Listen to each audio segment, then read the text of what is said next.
Yeah. You know it? Freebirds! Yeah. Going all the Yeah. way, all the way. Watch how these pieces get moving like Hasbro. You know it. Ain't no con in these raps, so I'm trying to be calm when it comes to the cash flow. You know it. Talking till I die from the shit that we ride, no matter the outcome. You know When it. you out, watch your mouth in the jungle, a lot of them never escape from. Agent J when I bait some, 28 in my bag like I'm Freddie T. Agent K when I'm holding the city down, blocking all of the haters like Tony B. It's our year every year, if you quoting me, we gon' see on the field. They know the county, I scream it wherever I go. When I bleed, I just see black and teal. Feel like Brunel when the plays is in action. Every line that I flow always solid, that mean I ain't worried about pockets collapsing. He may go all the way, running the S's and O's, gotta love how it happens. You ain't part of the gang, I ain't gotta explain why we ain't got no room on the wagon. MIT is the Army, the Navy, the greatest is Jimmy and Keenan, the ultimate package. Ooh, never can care how you feel. You are now in the mix with the men and teal. Nothing but facts inside these conversations. Keep it 100, the law of the nation. With all the smoke, we can meet at the bank. You know the location. Executing the play when the ball cross the plane, that's the game. Hit my little celebration. Then all I can hear is them saying, yeah. Then all I can hear is them saying, yeah. All I can hear is them saying, ooh. You know it? Yeah. Freebirds.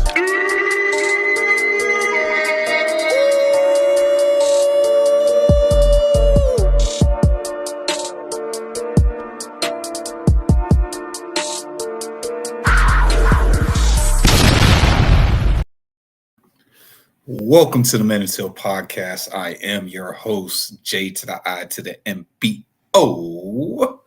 Jay's running a little behind, but he will be joining us shortly, man. But first off, I just want to say shout out to everybody joining us, everybody in the chat, everybody on the socials, Twitter, Facebook, Twitch, YouTube, man. We appreciate all the Tealers coming out here and joining us tonight, man. Go through the chat real quick. Shout out some people, man. If you in the chat, bro, you got access to the chat. Go ahead, put them Duvals up, man. We got Robert in the chat. Hey, man, first one to show up. Let's go. I see you, dog. Big Marcus in the building. Fellas. E is in the building with his Duval. I know y'all feeling good, man. Daryl in the chat as always. Big salute.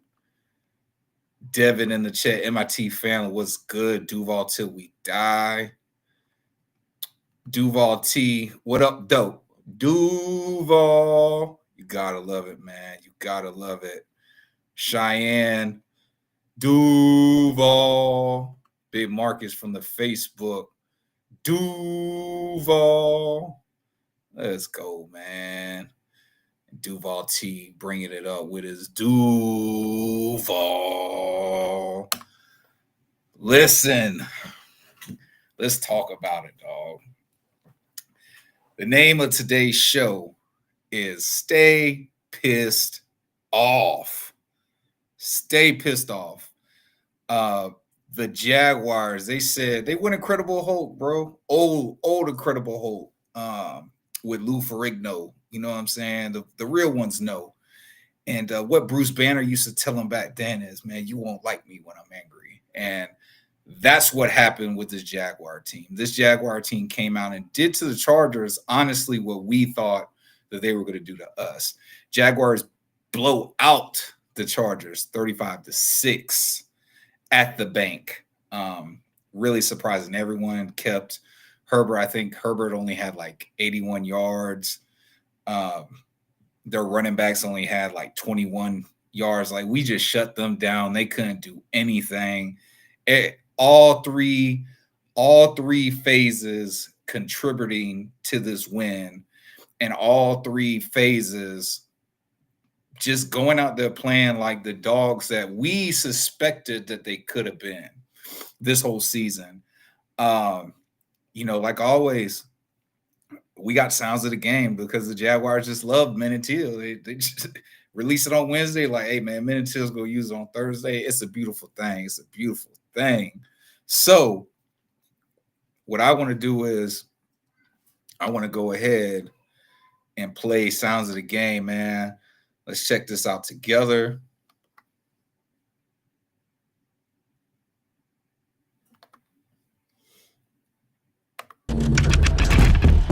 Eighth play of the drive here, 3rd down and 10.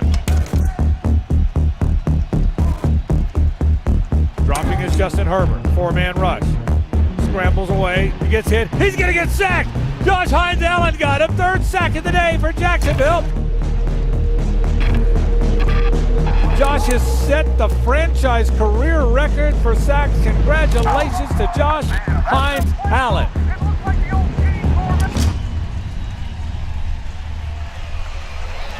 And for the first time in 5 weeks, we welcome you to Everbank Stadium. Boy, it's good to be back home. Jeff, it's been a while. It's been 35 days, and you come back to face another really good AFC opponent. Yeah, really that good. was a long You want time. this Jaguars football Pretty team much to a whole move month on from the that Texans we didn't have game, them in the, but maybe in the use building, that man, disappointment for a as home fuel game. for motivation, because the Chargers come in today with a really good, balanced football team that can match that physicality. And if you win today, that could have huge implications down the road in the AFC. Duval T says they should play like that all the time.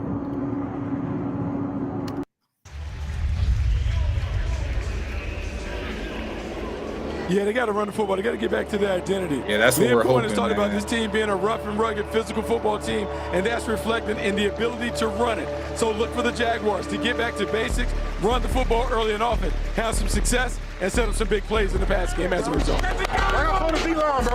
It's simple. We want to win Duval T says McConkey and Allen were non-factors.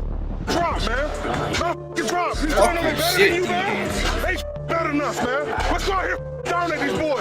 Hey, Tristan on 3. 1, 2, 3. The big dog's got a hunt today, and we talked about He that. says, I ain't hear nobody talk about that game the the next next day. day. Sean Slater and Joe Fuck Alden 'em. starting tackle. Better believe it, Josh and dog. Trayvon have got to expose That's what we that here for. weakness today. Corral Justin Herbert because he's got tremendous arm talent and Gotta mobility. corral. Together, the whole day, us, together, doing this our way, together, one play at a time.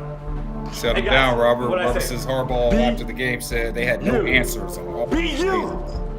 Don't let anything take that away. Your creativity, your playmaking. And let's go get after these mother from the jump. Let's go. Oh, I love it. I love it. Let's do it. Jags on me, Jags on 3, 1, 2, 3. Jags! Let's get after these mother. The Jags have won the toss Leave 'em now, out, and they y'all. have deferred, so they'll put their defense on the field first. Fly around, man. That's some fun. And let's communicate out there, man. Let's talk out there, man. Let's be all on the same page. Let's dominate these motherfuckers, man. Ken Little puts a foot to it. It's going to be fielded by Darius Davis, a yard deep, and he's going to run it From out the of there first to the 10, play. 15, 20-yard line. They he gets really hit set by the Yasser tone. Abdullah. Not just the first, but that first play right there, from kicking off the ball, Abdullah was on ass. Yasser got him on the ground around the 22, 23-yard line, and that is where the Chargers will start. And then they just didn't let up.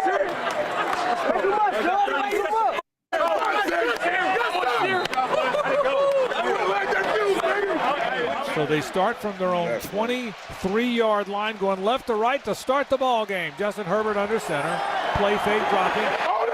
They just let him go on block.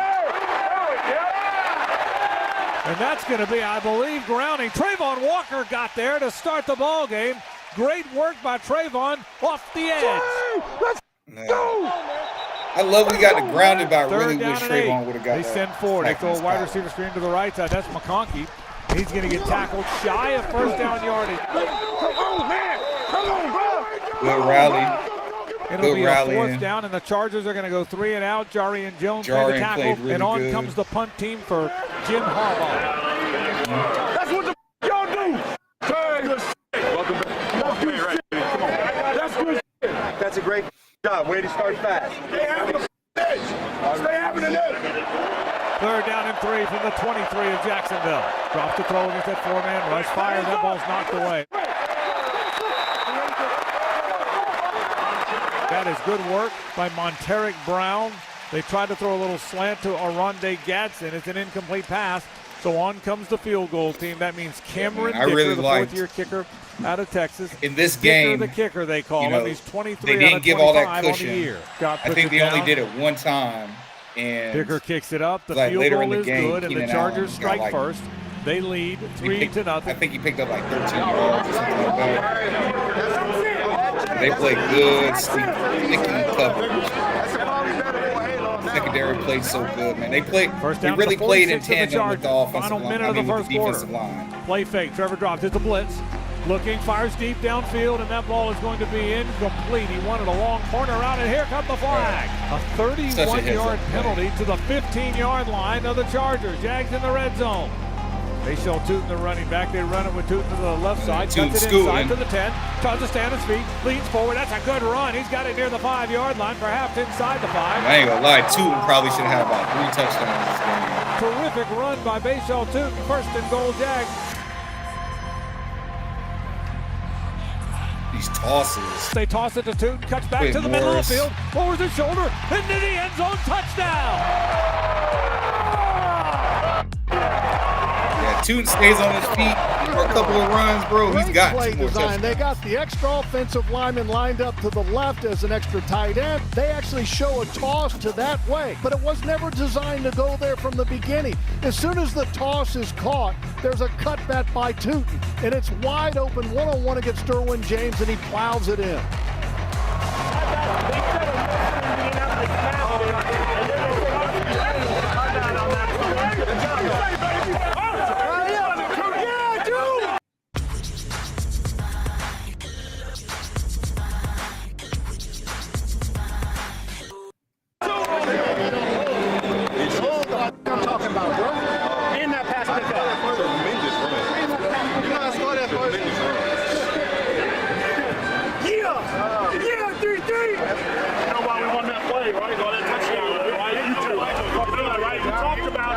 Duval says Herbert was supposed to shred our secondary. He didn't. I know a lot of people lost money betting on LA. Fuck yes. Yeah, that's on the show lost money. We did not believe this team was going to be able to pull off this win, let alone just dominate them. Well, that's why you got to watch the game. Yeah. Watch it to see what you got him guessing. Darryl says Buster is so physical. I don't understand why they don't have to press the receivers every play. I think. You know what I'm saying? But look, I think because he gets, it's a carryover to you. So he can get beat on those man cover. You know what I'm saying? Like those one-on-one man coverage. You know what I'm saying? If they can get off this press, and I mean they're all.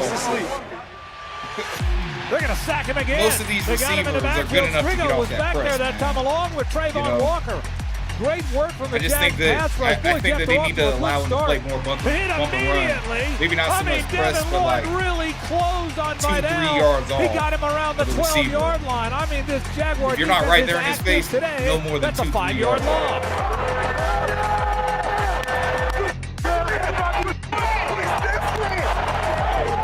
Oh, defense.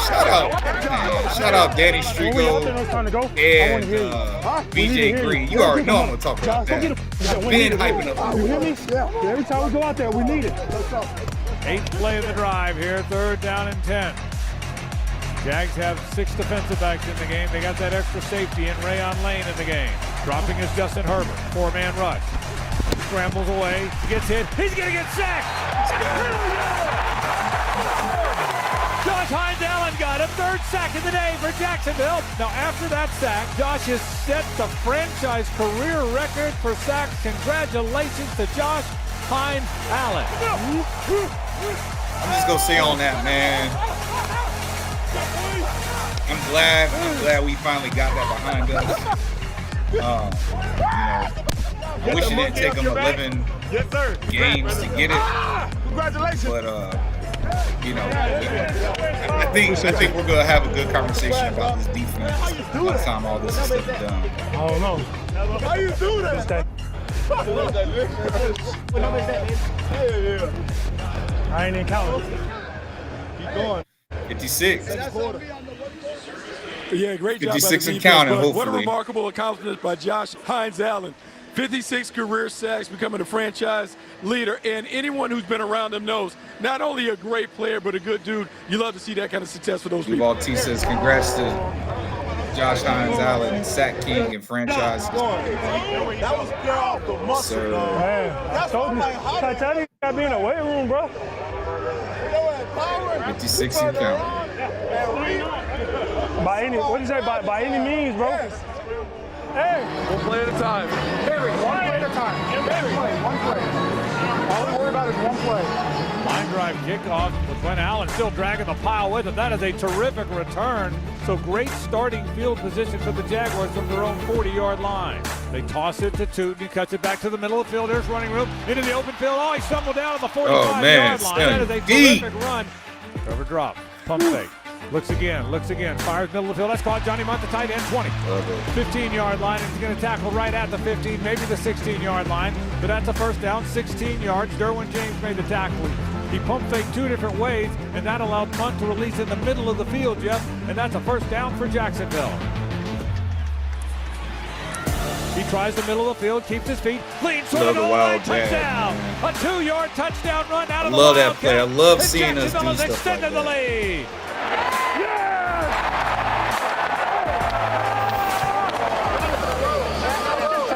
Way to run. Let's go. Great job. Way to work. That's all y'all. Hey, good job. Hey, stay on. That's all y'all. Hey, try all day long, baby. Keep going all day long. Let's go. I can get to that hole. Come on, man. You got to trust your running back in that situation with a Wildcat, and Etienne does a great job. Etienne fakes like he's going to follow Trevor as a lead blocker, and then cuts it in the middle, and great finish by the O-line. This right here. Come here. No, a flag came out on the near sideline. BJ Green got him, but let's see what the penalty is. Personal foul, roughing the passer. Defense, number 95. Those penalties offset. Hey, y'all. I'm just going to say this real quick. I was at the game. Y'all know we be down in the stadium, bro. And there was no whistle. They threw that flag. There was no whistle, bro. You know, I even went back on the broadcast and I listened to it. Like, they're trying to say the reason why he got the roughing the passer is because he hit him after the whistle was blown. There was no whistle. There was no stoppage of play. You know, I don't know, dog. I don't know. I feel like they really you just took a sack away from that young man, you know, but it's also promising because hopefully we go see him on the field some more, man. But let's get back into it. Like I said, we go really get into it a little bit later. Play fourth down. I think the target was fine. It's just all about the finish. I mean, you can't tackle no better. Because BJ kind of you can't. That's a perfect tackle. It's just the way he ran into him. You know what I'm saying? Herbert ran into him. Okay, if there's one AI site builder you need to meet, brother, this is killing me with ads right now. I don't know what's going on. Good half for Jacksonville.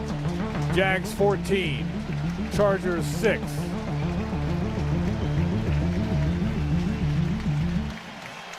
Daryl, you said it, bro. That 3 tight end set is going to be wicked when Strange comes back.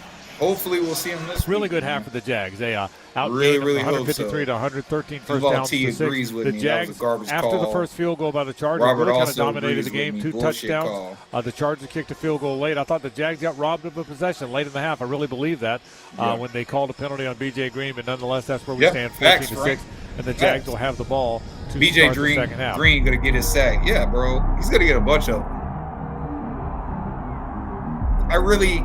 I honestly think Frank and Jeff, it was a lot of fun to be in that locker BJ room. Green A lot could of be like a energy. You can tell there's a concerted effort by this team to focus on finishing the game. Now, you guys may be grill masters, but the common refrain in the locker room, grind the meat.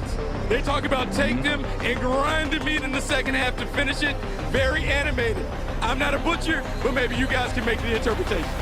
He's got some running room. Made a man miss 45-yard line. Got it inside the 45. He was pulled to the ground, but that's good running by Mayfield. It's a blitz. Dropping against the blitz. Fires middle of the field. The ball's caught. That's going to be a first down. Jacoby Myers, a crossing route. A little skinny post. He's got a first down. It's going to be a quarterback power right up the middle. Touchdown.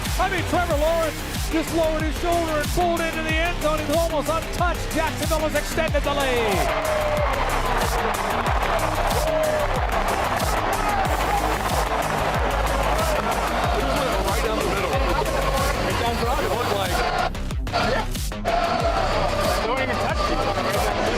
Great job making some plays there, guys.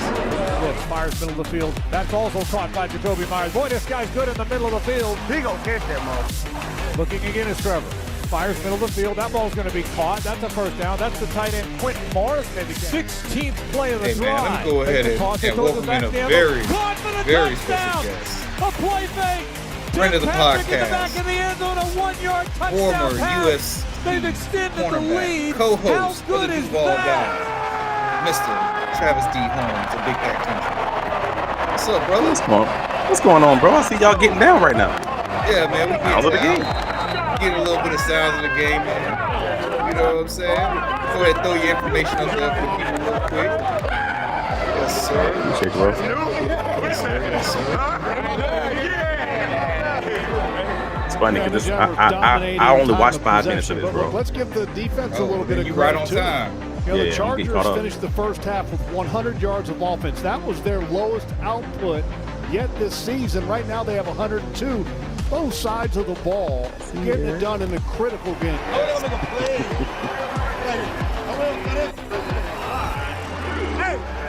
You gonna get one. Intercepted. Antonio Johnson picks it off. He's running it back 40. Man, I ain't see you call this dub, bro, but I'm gonna believe you, 20-yard brother. line. He said he called the dub last week. He spoke into Antonio Johnson existence. picked it off. Hey, because I He damn ran sure back didn't believe inside it. the He 15-yard must have line. been fanatic. Because How I ain't hear good nobody is call me. that by I ain't hear the nobody Jaguars defense? last week. I got the reporting on here. He definitely said the Chargers will whoop that ass. Daryl, salute you, Travis. I heard. I didn't hear anybody that said the Jaguars. They So run if you got it with on ETN to the recorded, left side, on record, to the recorded 10, somewhere, then inside God the bless you, bro. 5-yard line. Yeah. I'm saying I got him. We had him Travis losing. Etienne, touchdown. We took the money line for the Chargers and everything, all dog. day long in Everbank Stadium. You want to talk about a personal not incriminate exploit for Travis Etienne on that Let's say I touchdown run. believe the Chargers. And we got Robert Not a small Hainsey amount. leading the way. I feel you, dog. And Etienne gets in the end zone, but Hainsey gets an absolute pancake. Dance. Come on, Hainsey. Love it. Go. I love it. I watched you the whole time. I'm gonna go back through it. I'm gonna check the comments. Bro. I got you. Yeah, we did it together. That's a great team win. What a bounce back performance by these Jags today. Yeah, great bounce back performance. And every team that's a playoff team or a championship team, there's a turning point moment in the season. This could be that moment for the Jacksonville Jaguars. Coming off I got last two week's problems. loss, everyone I got really two didn't give them a problems. chance Y'all coming back can't for the tell us to be Liam quiet, Cohen to put bro. this game plan together. To When get the team off y'all the been mat. quiet, this is the first time y'all really got loud. This is the first time y'all really got loud, bro. You can't point it. You can't point it. Hey, that's a fine, though. That's a fine. Hey, that's a fine. Yeah, that was a great game. Johnson, why are you naked? Because my t-shirt sucks. What is Look at happening, Gibson. bro? He's wearing a true classic You tee. giving them free ads. That's what's happening.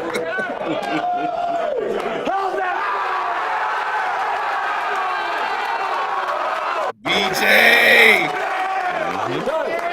Guys, talk about a team effort. Yes, sir. Team effort. All 3 phases dominated. All 3 phases. Guys, look at this. 30 first downs to 8.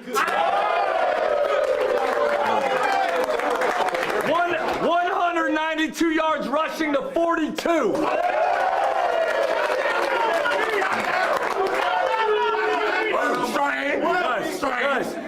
Guys, and we had an unbelievable moment obviously happened for our franchise today.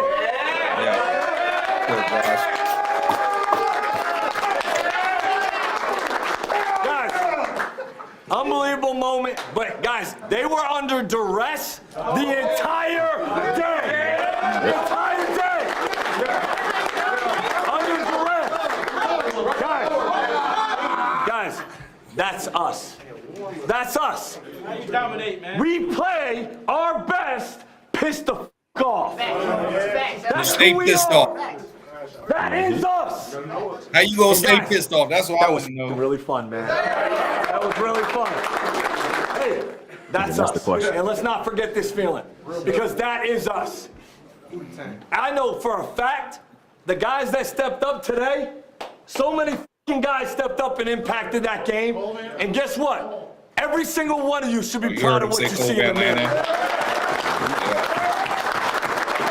Hey, what a great win, man. What a great feeling, man. Let's connect and let's enjoy this, bro. Let's enjoy this win. Let's continue to go. Jags and me, Jags and 3, 1, 2, 3, Jags!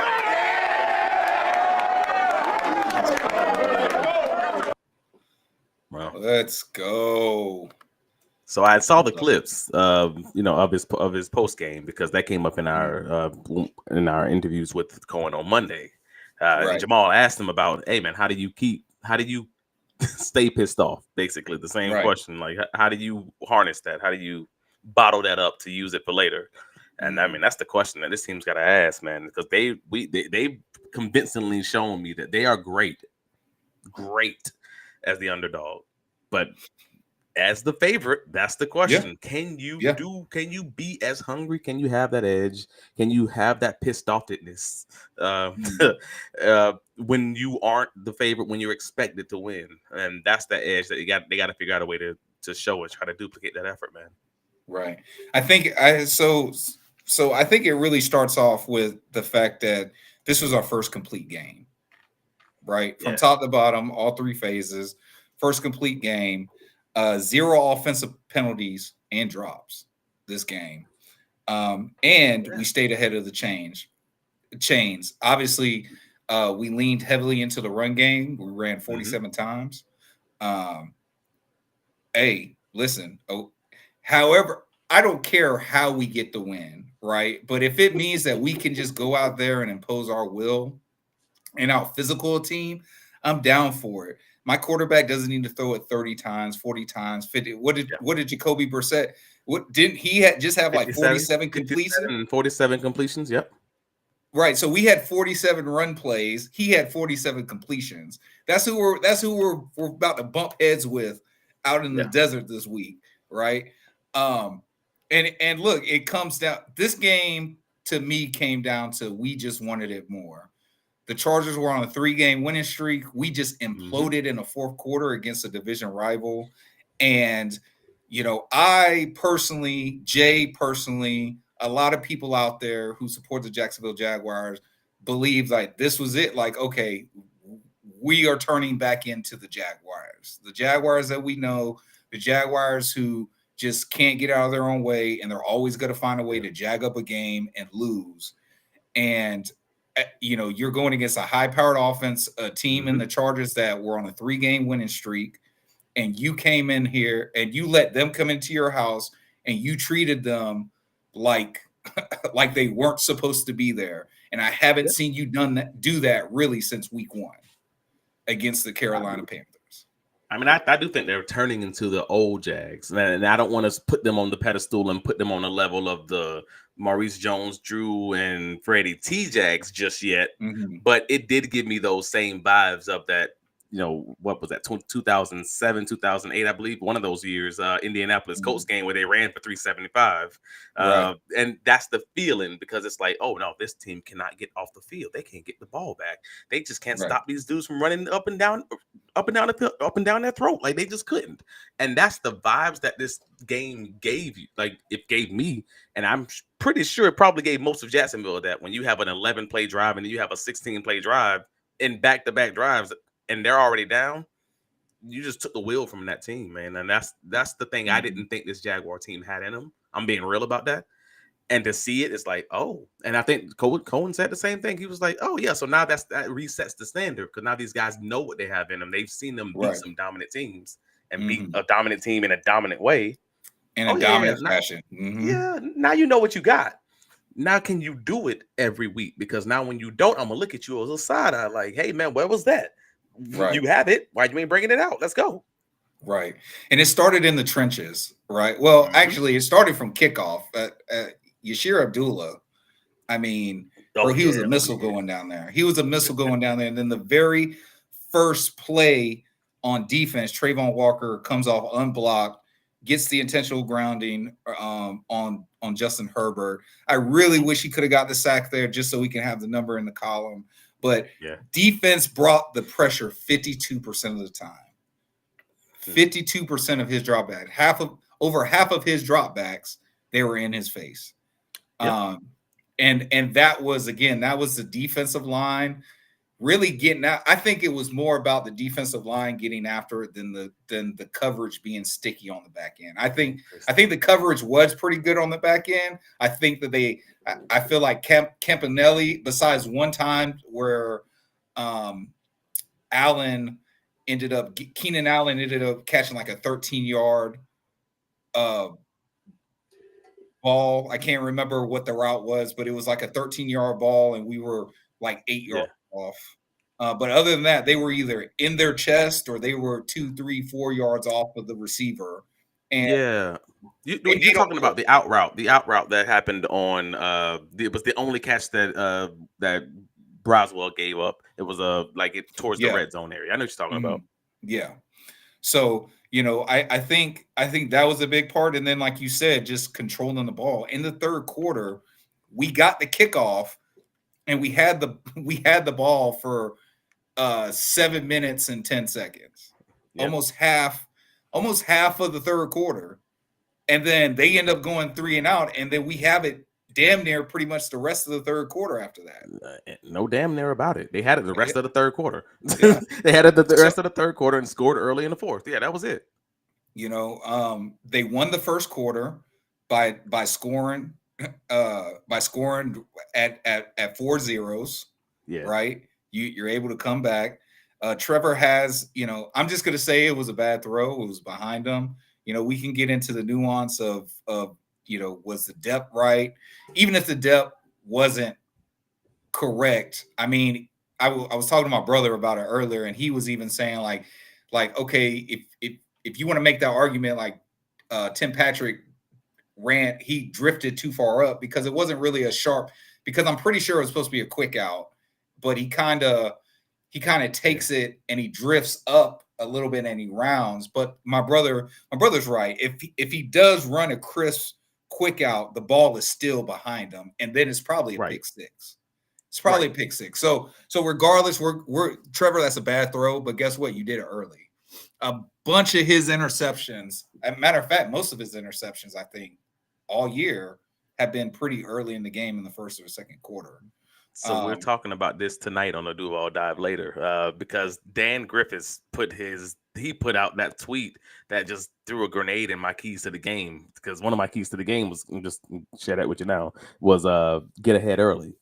And he put a tweet out earlier that said 7 of Trevor Lawrence's INTs this season have come with the lead.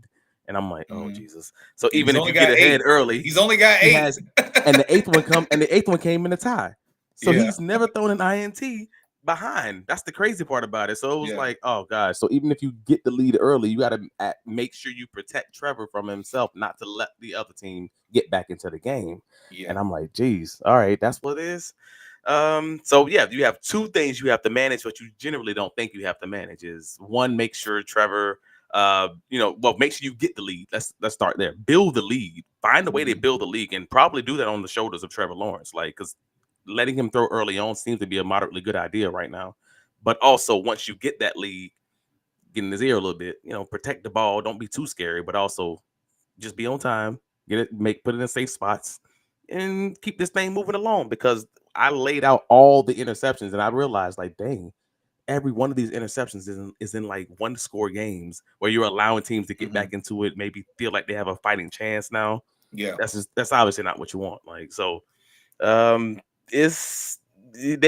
of his interceptions do come early, but they come early at times when you really don't want them, when you think you have a chance to put the nail in the coffin and get this team out of the paint, and now you're letting them back. You open the door just a little bit for them, and now that ain't it.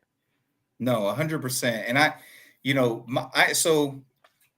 again, I don't think that it's okay to throw an interception every single game. I think there's something. I do think that is inherently wrong. But to your point, I don't mind you being Brent Favre. If you're really slinging it, like, I don't mind you being Brent Favre. But I think the most important thing that a lot of people aren't taking into consideration is that that his turnovers, those interceptions, haven't been in a part of the game that's been actually impactful to cause us to lose. Well, and I think that's the biggest difference from some years past, in some games where he turns over the ball, and it's the worst possible time for you to turn over the ball. Matter of fact, I felt like after that interception, Trevor Lawrence has played some of his best football, even up there to the Chiefs game. Even though the numbers didn't really reflect it. Again, we ran 47 times. Yeah, like I don't disagree with you, but it's weird to say because I'm going to be real with you. Like that bar feels like it's in hell. If that's the conversation we're having, and I want to be real about that. Like, if we're talking about the fact that your quarterback who has 16 total touchdowns and 11 total total turnovers. I'm sorry, is at least he's getting him out the way early. That can't be it, right? Like that can't. No, be 100%. No, I agree with you. I'm just saying, on the flip side of it, that they haven't impacted us in a fashion that are causing us to lose games. But that's not necessarily true. I want to say that's not necessarily true because you're saying it happens early in the game, so it matters less. That's basically what I'm hearing. Is because it happened earlier and we didn't immediately like know that we lost the game at that time, then that makes it fine, basically. But he did have interceptions that happened in games where they lost, if that makes sense. Like they lost 100%, 100. But it's like, okay, if we, and I don't want to spend too much time on this topic, but like let's just say the Bengals game, right? Okay. They lost that game, right? And the Bengals were able to tie the game up on both of those interceptions. Correct. Trevor. But I can also turn around and say we had 5 other chances where Trevor put the ball where it was supposed to go to win the game, and we didn't because even though he did what he was supposed to do, the person on the receiving end didn't do what they were supposed to do. They dropped the touchdown, or they just dropped the ball, or whatever. They didn't pick up the first down. There's so many, and that's all I mean. Again, I'm not saying that the interceptions are a good thing, but what I'm saying is if you're playing in a fashion that is going to give me the chance to win regardless, and all you need is the sum of the working parts around you to do what they're supposed to do, I'm okay. I'm okay with, like, I'm not going to kill him on it. I need you to clean him up. But again, like, nobody said anything to Brett Favre. Nobody said anything to Brett Favre. Nobody said anything because they were winning. Brett Favre was so clutch and they won the games. But they normally it wasn't just that they won the games. Let's be very clear. It's because they won the games because that dude was the quarterback. It wasn't like they won the games and they escaped with the victory. They escaped with the victory. That's a good point. That dude was the one driving them down the field to make sure it happened. Then that's a very big distinction, because if you got a dude that's throwing you an early INT and then he just coasts with the rest of the team to a victory on the run game and defense and everything else later, you still gonna be like, I gotta replace that dude next year. That's normally what most teams would say. It's like, yeah, he's fine for now, but yeah, he's definitely not gonna be the future. Like that's what a normal, GM or coach or whatever might say. So I say the same thing in this one with the Bengals situation. You lost that game. You gave them 2 opportunities early on. You being the passing organization, not just Trevor Lawrence, because that was Walker Little, that was the receivers, etc. To tie that up. But the same thing happened in the Texans game. You were up 10 when that interception happens, and they end up winning that game later. I'm not saying it's directly because of that turnover, but that's a big part of it. And EPA lost on bad plays. It's also a thing. This play was more impactful than these other plays. That's the reason that exists. So it's funny you said the Texas game, because even in that Texas game, that interception came after his guys dropped the ball 3 times in a row. Yeah, you know what I'm saying? Like I could see Trevor in that moment just being frustrated. Like, okay, man, I just gotta and look, like you and me. No. You and me, we're gonna say, hey, Trevor, that doesn't matter, bro. You got to be smarter, right? You got to be smarter with the football. Like you can't. Yes, bottle the emotion, like being pissed off, but you got to be smarter with the ball. You can't just say, all right, fuck it, I'm finna chunk it in this moment when everything else around you isn't going the way it's supposed to be, right? And I think that was the biggest part of this game, is that the difference is that after that interception, everybody else did what they were supposed to do, including Trevor. I didn't think Trevor. I didn't think the interception was a bad throw. Just to be honest with you, I think it was just bad timing into a bad situation. You just can't throw the ball to the other team's best cornerback, the one guy he happens to be covering, who also just happens to be your wide receiver 6, 7 in that scenario. Like, right. I get why it happened, but you're throwing to Stingley on Austin Trammell. That's probably not a great matchup for you, even though he actually was open, and I think the throw wasn't a bad throw. It just wasn't. You're talking about the second Texas game. I'm sorry. I'm talking about the second Texas game. I was talking about the first Texan game when Parker ended up dropping two passes, and Etienne dropped a swing pass. That one. Yeah, and then forgot about that one. Yeah. Then he ends up throwing the interception to Petrie in double coverage. Right, but two receivers were like in the same. It was just weird. It was a bad play, but also just boneheaded throw by Trevor Lawrence. And again, like you can't do that. But I want to get back on this defense, man. For the longest, bro. On the socials, I got the screenshots to show it. I have been saying that this defense needed Agba needed to take a step back, man. Even Smoot. And we needed to see more Danny Strigo and BJ Green, bro. And when they finally got their opportunity, they did not disappoint. I thought they were going to give Danny a whole sack, but they ended up giving him a half a sack. And then obviously we know BJ got the roughing the pass. That's the second week in a row too. We got a roughing the passer call. I think the one on Trayvon against the Texans was bull. This one was definitely bull, but the one, at least the one on Trayvon, you could say, okay, well, his face mask was up in the neck and head area. Yeah. Okay. Yeah. Okay, fine. That's ticky-tacky to me, but fine. But this one, I mean, it only looked bad because Justin Herbert turned into him.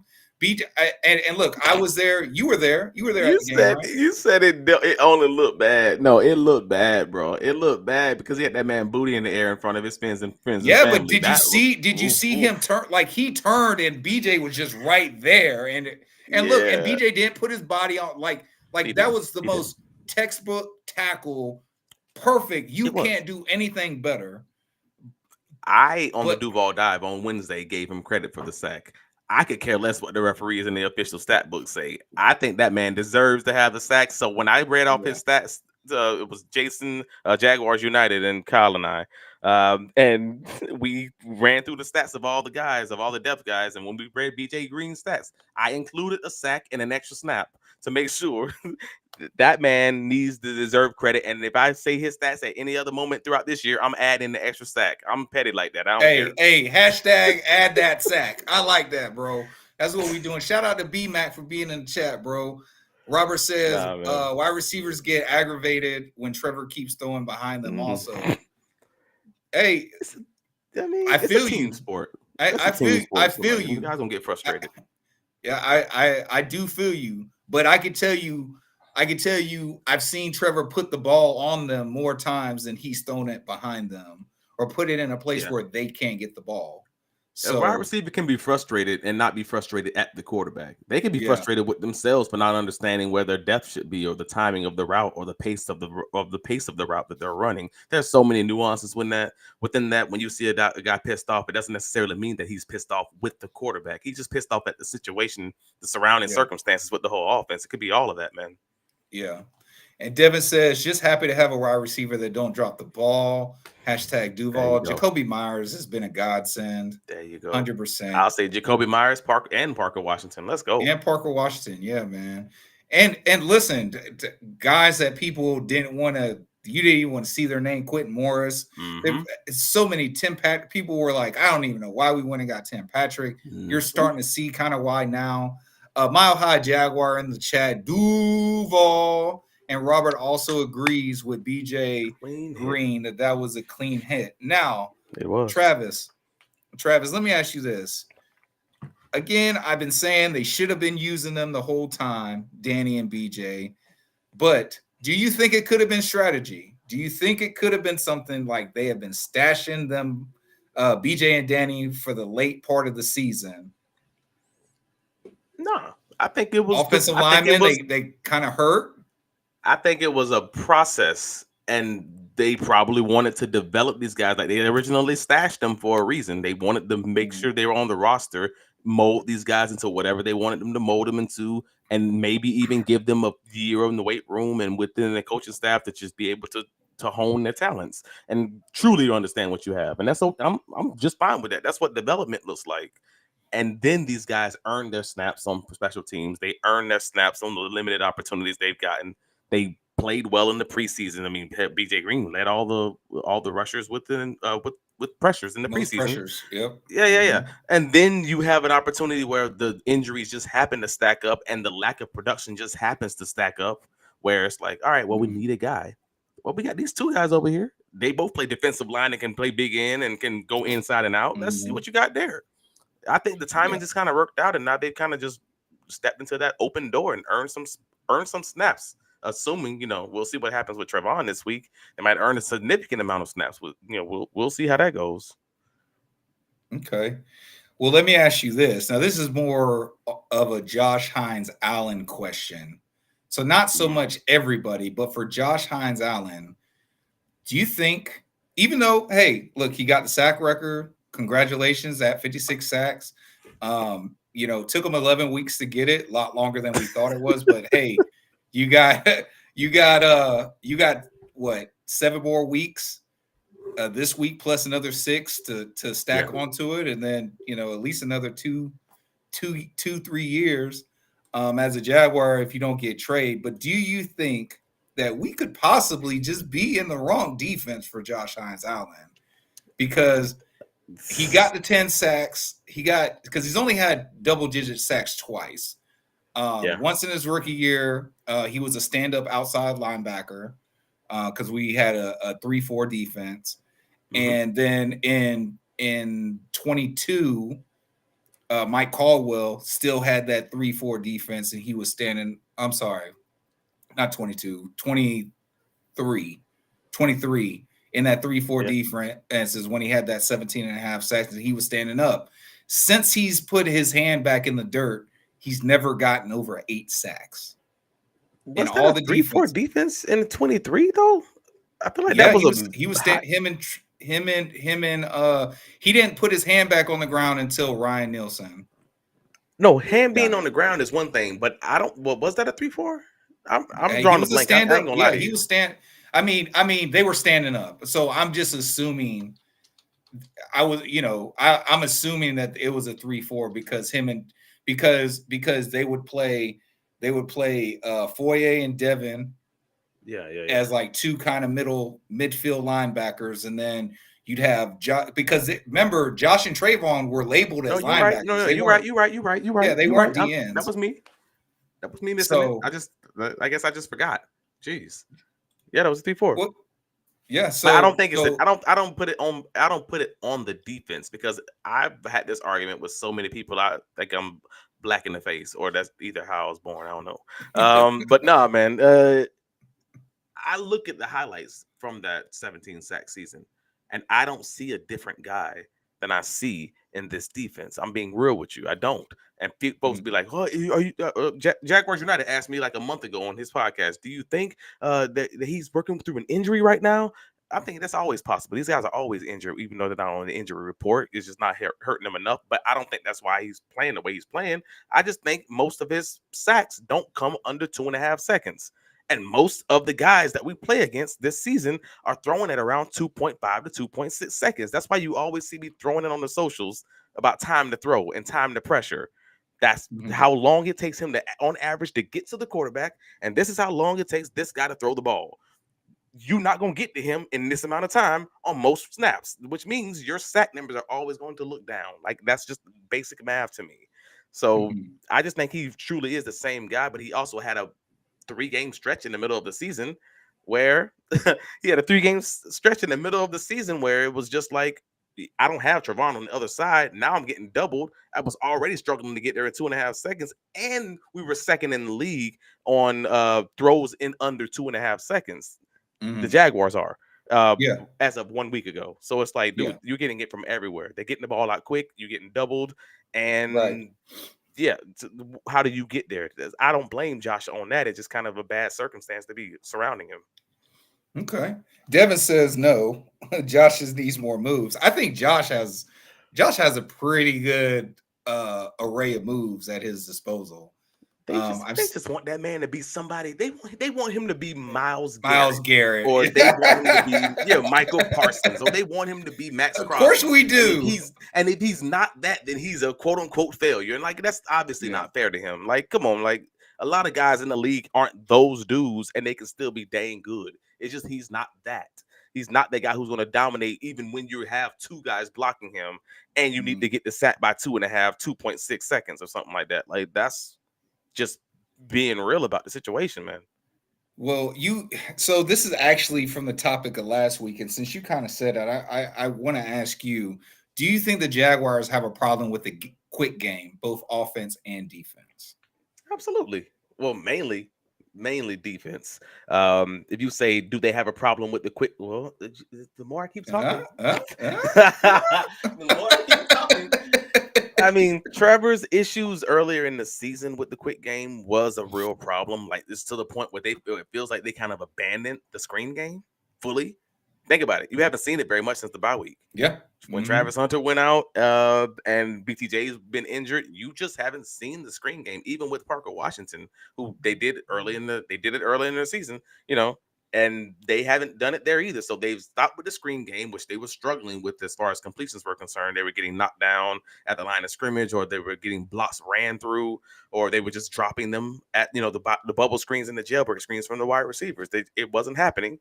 We haven't seen very many slants. All these are the layups that Cohen was hired to have, like in the playbook, and they just haven't done it. Some of that by circumstance because of the wide receiver injuries and the rotation there, and all the other guys coming in. Tim Patrick, the slants are coming back with Jacoby Myers. I've seen an uptick in the slants. Yeah, right. Settling down in the zone. They're learning the defense. They're learning the offense and trying to figure it out. So that's been the unfortunate part of it.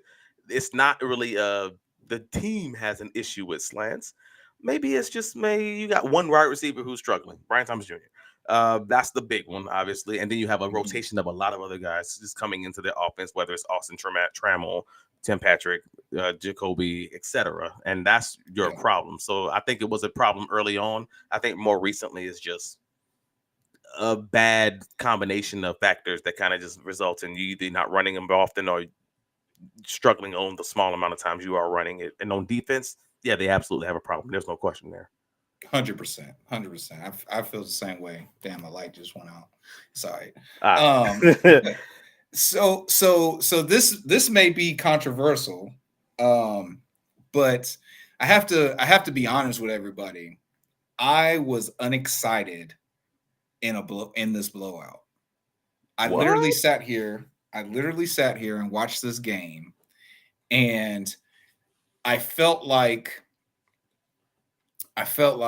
maybe a person can relate to this if you got a kid, or or if maybe you run a business and you have a couple people up underneath you, man, and it's like when you know that they can do it, and they just keep letting you down day in and day out, and then one day they just come in and they kick ass. They just and usually, like you said, like now if they don't do it, Liam's gonna look at them side eye, like, all right, man, like you just set a new standard for yourself.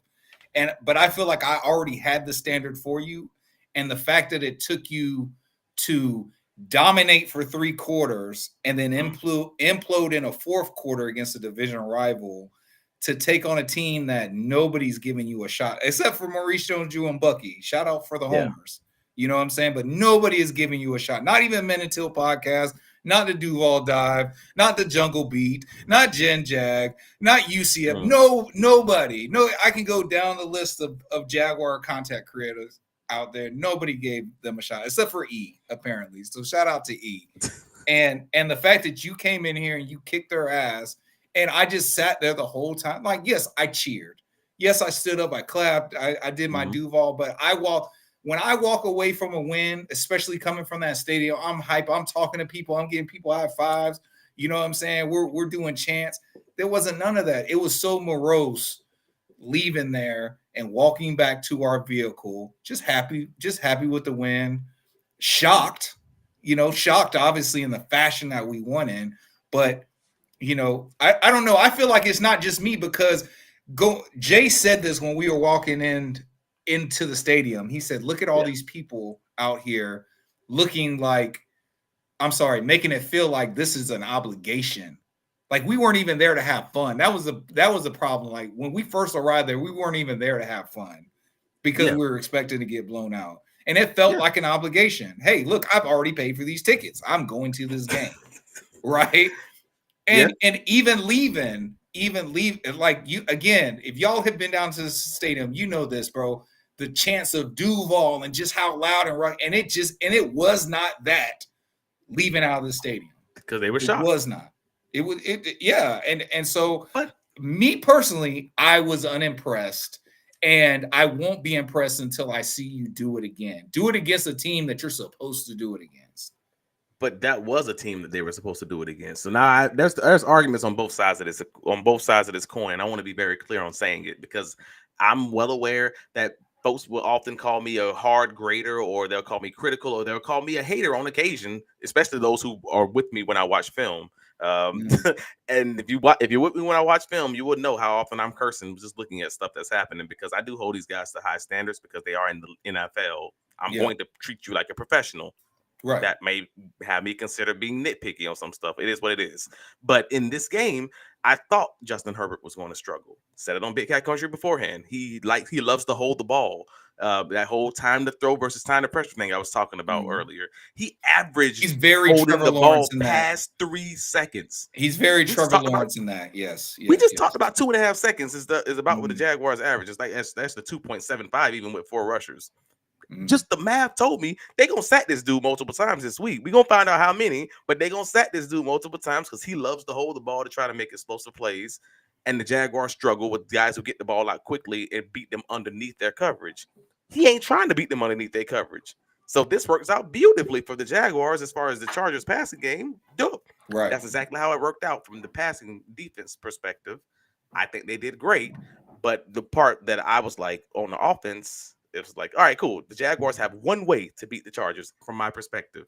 I was just like, dude, they got to run the ball. They got to be explosive. They got to do exactly what the Colts did to the Chargers. They got to take that game plan and just copy the same thing. That's exactly definitely copied and pasted. And that's exactly what the hell they did. Yes. And it worked out. So they found the one way in like Doctor Strange in Endgame. They found the one way they could win that bad boy. They was just like, all right, cool. I got to keep running the ball down and running through him up face. They did that. And then they just let Justin Herbert be Justin Herbert back there running around for 5.5 seconds and just taking the sacks and just collecting free lunches. Like that was a smart game plan, but it was also a matchup based game plan. And it's not going to happen every week. And if you didn't feel good about it, that's probably what that feeling might be. From my perspective, it's like, yeah, that was good, but why don't I feel like that's able to be duplicated against this team? And that's the concern. That's the only concern I have, is that they're good against this team and they're good against this team, but that team might boat race them and this team might boat, because it's just matchups. That's what it comes down to. And that's kind of where I'm like leery about what it is versus what it ain't. No, I think that's a good point too. But I also feel like that they've had this matchup before. They've had this matchup before with the Texans offensive line. They've had this matchup before with the Bengals offensive line. They've had this matchup before with who else did we play with? The Seattle Seahawks had, you know what I'm saying? Not just their offensive line, but their secondary too. Their secondary, but bad offensive lines with quarterbacks who hold the ball is the combination that you need. So it's not just a bad offensive line if you have a veteran quarterback who's trying to get the ball out quick. That's a good take. They had a bad offensive line with a dude who wants to hold the ball. Yeah. Voila. Yeah. You killed us again. It goes to me, those other games go back to the quick game. That's it. So that's what I'm waiting for. Find me a quarterback on their schedule who generally averages around 2.7 seconds to time to throw. You give me that guy. and then you give me this defense, and I'm going to be like, he's probably going to have a good day. And I think the math is going to generally work out. Like, and Jacoby Brissett's one of those question marks for me because he's right at that line about that 2.7. So I'm like, does he come in this week and want to and know this information and know he needs to get the ball out quickly? Then he might actually have some success. Who knows? But if he's the normal Jacoby Brissett, then yeah, this game gonna be over by halftime. Like, we'll know early. Right. And you know, flashback to 2017. I know Jacoby wants some get back. We sacked him 18 times. Like, you know, when he was the Colts quarterback. So let me ask you this, and then we're gonna get off this game. Do you think Liam mercy ruled too early? Do I think Liam mercy ruled too early? So he started the mercy rule. We were already up 35-6. Yeah, but it was like 4th and 3, and we were in field goal range. And instead of kicking, I don't know, I think it was like a 52-yard field goal, he went for it on 4th and 3. Trevor like rolled out of the pocket, went to throw it. It got batted back. At first they called it a fumble, and then they on replay they said it was an incomplete pass, turnover. Yeah. That one. Do you think that he mercy ruled too early?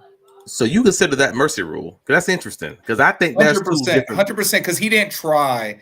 Liam just wanted to keep the chains moving, and so he can. That's the perception I got. He wanted to keep the chains moving, so the clock kept moving, so we can get up out of here. So how did you consider that mercy rule versus just protecting your guys? Well, I say that because I'm, you know, also because I also want the best for Trevor. And it ended up as a negative stat on his stat sheet on his numbers because of that. So I didn't really no. Because if you think about it, you take away that one pass, now he's at a 66% completion. You know what I'm saying? Almost 67%. Oh, man. The completion percentage is better. Just all kinds of stuff. I just feel like it's better. You're better off because when you kick the ball. You kick the field goal, you're gonna take more time off the clock anyway. You kick the ball off to him, you keep it in the field of play, you're gonna take more time off. By that point, it's 38-6. John Harbaugh has already shown you, hey, I'm not having Justin Herbert out there no more, and I'm content on running the ball. Yeah, we'll take a couple of shots, but other than that, I'm trying to get out of here too. You put belt to ass, and it is welted up back there. I'm trying to get out of here. That's what John Harbaugh who's your coach? Who is your coach? Is he an offensive guy or is he a defensive guy? Liam Cohen. He's an offensive guy. Right. So if you have an offensive guy, what are they going to lean to doing? If they have an option between putting their defense back out there or ending the game with their offense, where do you think they're going to lean? Just by instinct, just naturally. Offense, right? Yeah, obviously offense, yes. He's like, I want to be in control of this. If this game is going to end, I want to end it with my offense on the field, and I have trust in my guys because this is what I do. I call these plays. I'm the what Kanye say? I'm a lyrical genius. That's Liam Cohen drawing these plays in the lab. That's it. So if I think I'm in control and I believe in my guys to kind of just ride this clock out, then yeah, I'm going to lean on my guys and trust my guys to be able to control that. And yes, that also means that I then can control the clock and protect my guys on defense also. I get your original point though, like that Harbaugh also was trying to get out of there just with as few injuries as possible. But overall, if you're in that situation, I get why he's like, nah, man, keep my offense on the field. I don't need to necessarily put them 3 points ain't gonna change much materially. Let's just see if I can keep this clock running and keep my guys safe. Yeah, man, you just didn't want your kickers kicking the ball, bro. That's what it is. You had Cam Little in fantasy. That's what that is. You had Cam Little in fantasy. You salty about it. Come on, tell the truth. Nah. I just felt like, and Big Marcus is kind of saying it right here. Yes, he needs to make the team earn everything, especially after that loss the week prior. I just felt like in that moment, it was just a sign of, listen, we're not letting up. We're not letting up. We're putting this game so far out of reach. And look, I also see it from just you're in the industry with John Harbaugh or Jim. Which Harbaugh is it? Is it Jim or John over there? Which one are we talking about? Chargers. Which Harbaugh? Oh, the Chargers. Isn't that Jim? Yeah. I sure can't remember. They look alike. Yeah, now you got me questioning myself. But I'm I pretty think sure it is Jim. Yeah. I think John. I is think Baltimore. John is at the Baltimore. Yeah. Jim. You know, you're in the industry with Jim, so I get it. Like nobody wants to be like, look at this asshole. You know, you already won the game. Why are you still running the score up on me? Like, well, you know what I'm saying? So one might consider running the score. See, man, it's all small things, man. It's all like perspective, because somebody might consider, why you going for a 52-yard field goal? That's running the score up. Other people, No, that's like, what I'm saying. That's why I'm saying he didn't do it. That's my point. I'm saying if in doing that, it can be as, oh, okay, bro. So you just go keep running the score up on me. That's what you go do. All right. And then now you're creating animosity within the league, you know, and obviously he's not afraid of animosity, you know. Hey, what's buddy Salah? Fuck your Salah. Yeah, Robert Salah. Over there. Keep my name out your mouth. Like mouth. Hey. It's so crazy, because I know that wasn't staged, but it felt like it needed to be staged, because it's such a crazy thing to say after the whole Will Smith. Just I love it though. I love it. And Leon, and they talk about, hey man, you know, Robert Saleh's jacked. Hey, Leon done lost 45 pounds, bro. You better stop fucking with that man. Maybe that's why he lost them. Maybe that's why he lost that weight. Man, working out, got that man out. Trying to get a Netflix fight, like Creed. Yes. Hey man, let's look around at the AFC South. The Jags are currently 6-4. Colts obviously coming off a bye. They are at the Chiefs this weekend, going into Arrowhead. Chiefs are 5-5, trying to remain in the playoff hunt, and the Colts are leading the division at 8-2. Right now, the Texans are playing the Bills on Thursday night. We need the Bills to do their job. So the Bills are leading 6-3. So you are rooting for the Bills to beat the Texans. Absolutely. This is funny to me, because this is all mentalities. So I'm personally rooting for the Texans to beat the Bills, and it's just a weird way of however you want to look at it. Like, the Bills are a game ahead of Jacksonville, right? Like, I believe they're 6 and what are they? Sorry, 7-3. So the Bills, for that, I believe it's like the 4th spot. So I'm just trying to figure out how the Jaguars can get the highest. Well, they're 5th.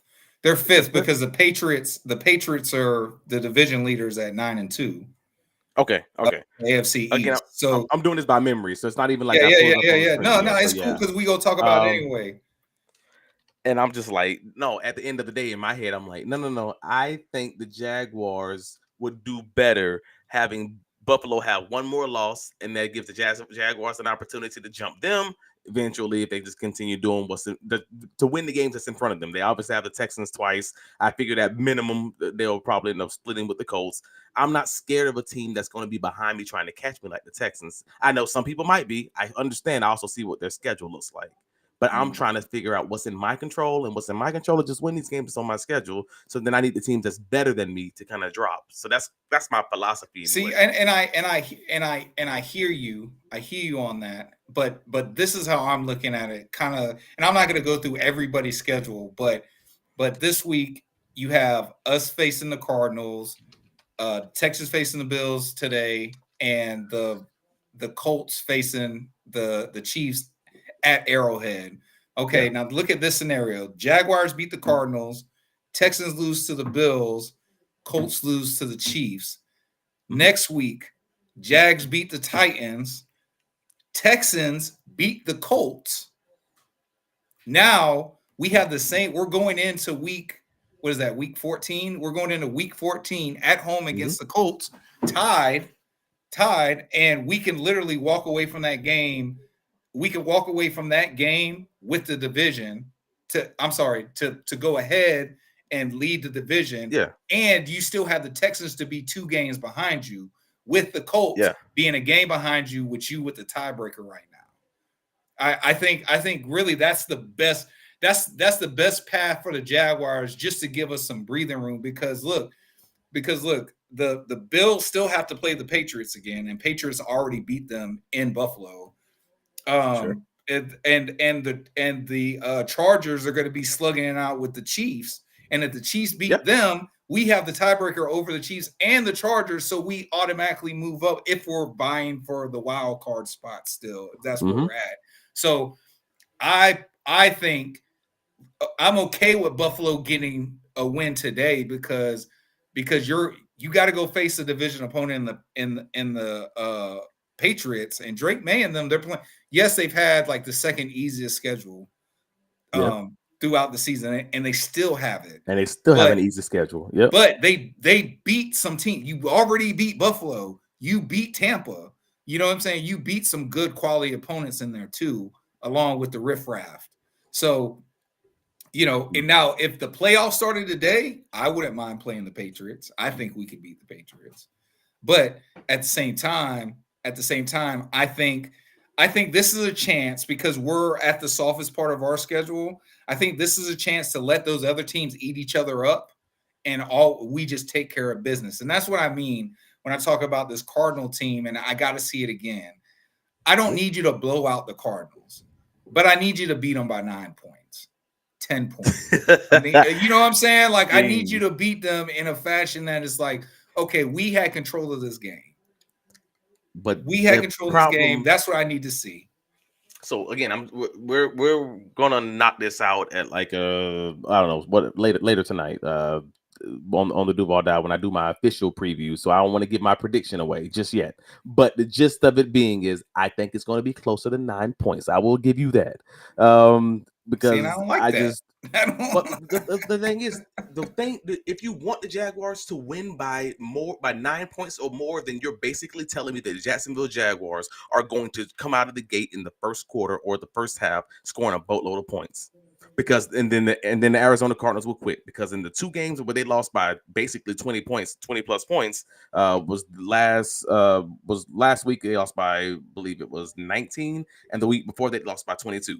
And in both of those games, the game was basically over in the first quarter or the first half, where it was 14-0 or 13-0 early in the first quarter in both of those games. So that's what you're telling me, is the Jaguars are going to come out on fire early on. So well, I just want them to see. Well, no, what I'm actually saying is I want to see you control the game the way you control it, but not to the level where you have. I'm not saying you have to blow them out, but what I am saying is I want to see you dominate the time of possession.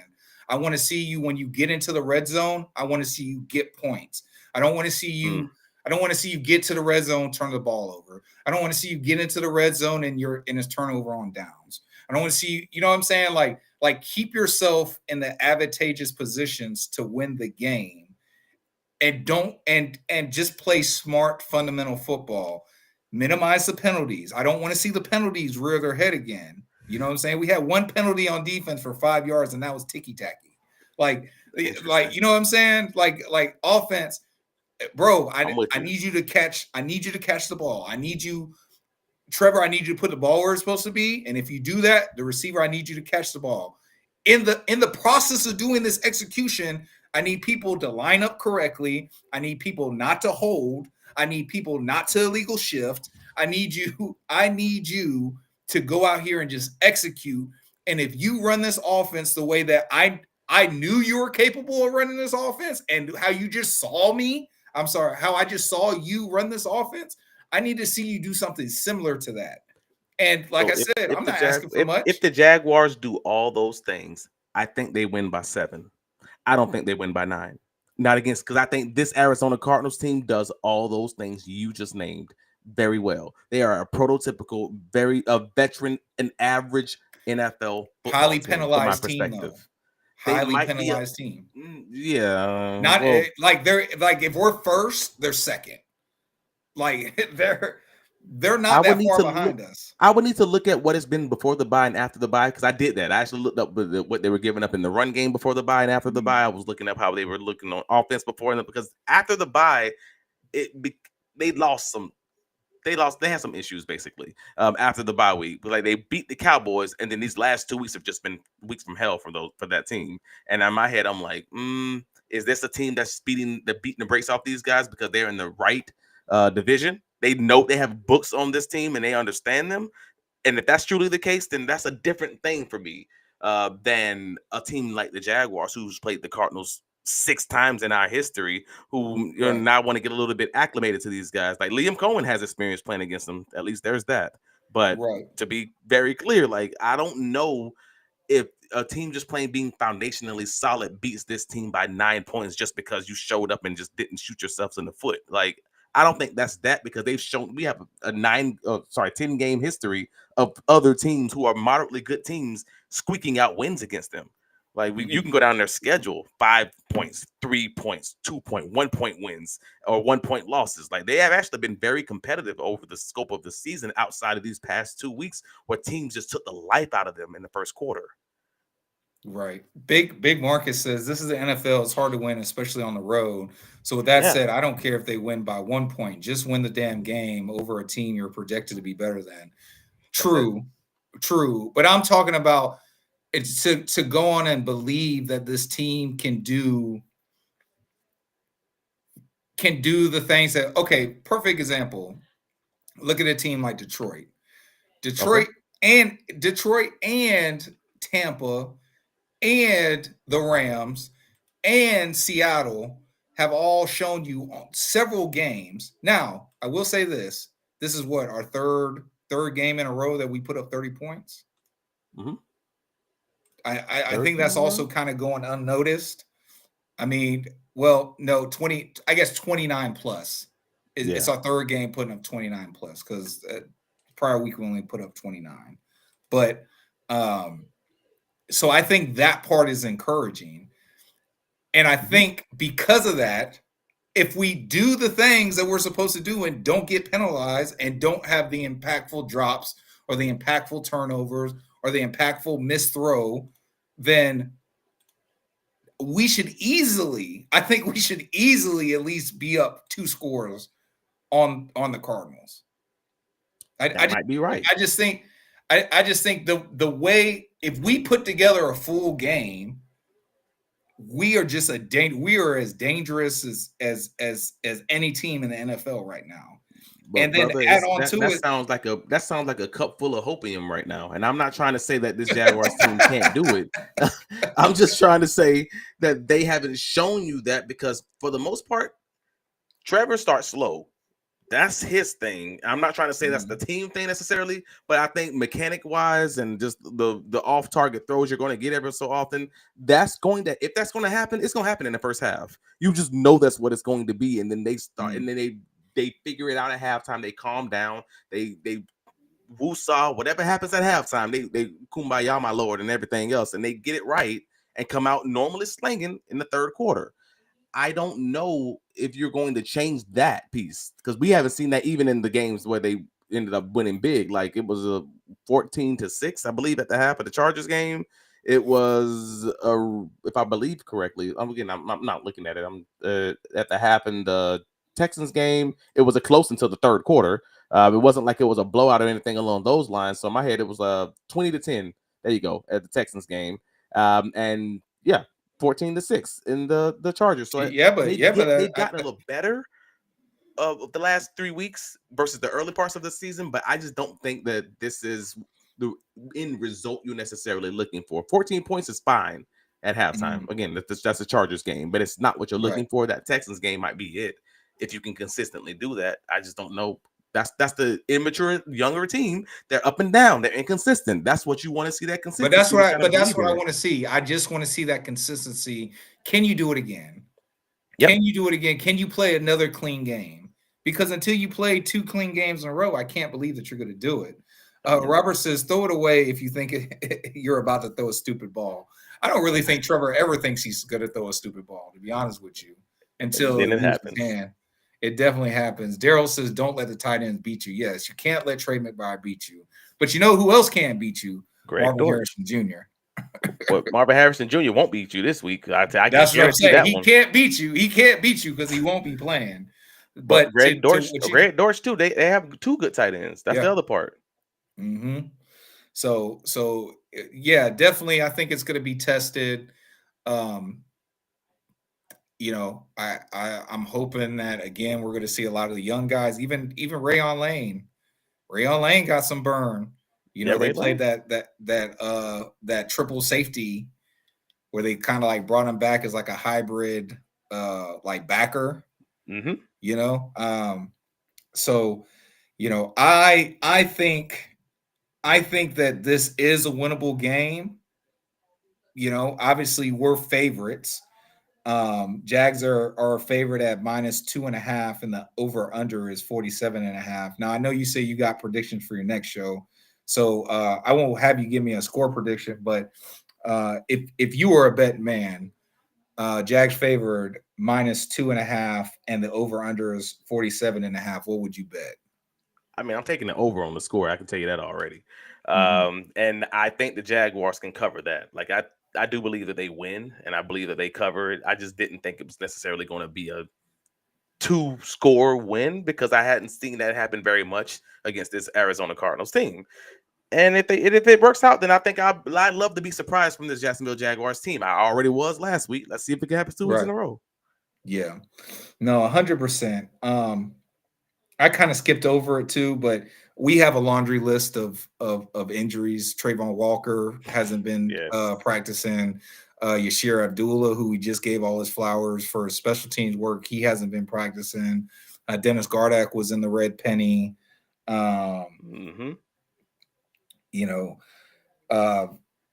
may get Brenton Strange back, but we are a banged up team. But I feel like it's funny. I don't remember what year this was. It might have been like 2016, but the Arizona Cardinals, do you remember that year where they just had injury after injury after injury? And it was just like next man up mentality, bro. They made it to the playoffs. You know, I really feel a lot of that with Jag. Matter of fact, shout out to Connor McNally and Flash the Samurai at Jungle Beat. I was on their podcast doing a pregame. God, what game was that for? Yeah.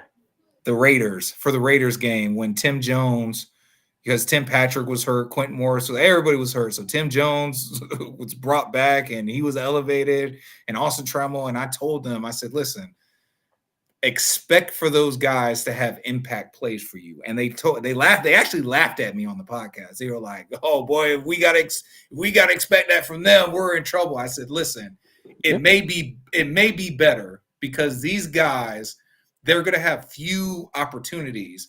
So when the opportunity comes their way, believe me when I say they're going to make the most of those opportunities. And since Austin Trammell has made some big catches when he came in that Raiders game, Tim Jones, his only target was his only catch, and it was for a 13-yard on the shallow crosser he picked up the first down. So I actually think that this team is a little better. And I think this can go to a fun argument about Trevor Lawrence elevating players. And I would get into that. I would get into that argument with you on a different day. Yeah. Because I got 35 seconds to get into we're closing it, room. Man. We're closing it out, bro. But I think the Jaguars win. I'm taking the point. I'm taking the -2.5. I'm actually doing the under. Because I have the score being 24-17. I'm sorry, 24-14. 24-14.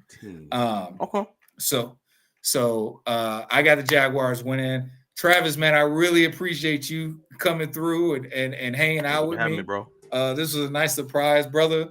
Everybody, Travis D. Holmes, the Big Cat Country, the Duval Dive, the Believe Podcast Network, and former UFC cornerback, man. I appreciate you, bro. If I had the soundboard. UCF. What did I say? UFC. I am not UFC. Oh my God, bro. You are not in the octagon. My bad, bro. My bad. But bro, I appreciate you and everybody. I appreciate y'all tuning in. Please remember, hit that like, that subscribe, that follow. Share this, get this out to other Jaguar fans, because you already know with the Men of Teal, we keep it real, we keep it teal, man. And with that, I am your host, J to the I to the M.B.O, with special guest Travis D. Holmes, and we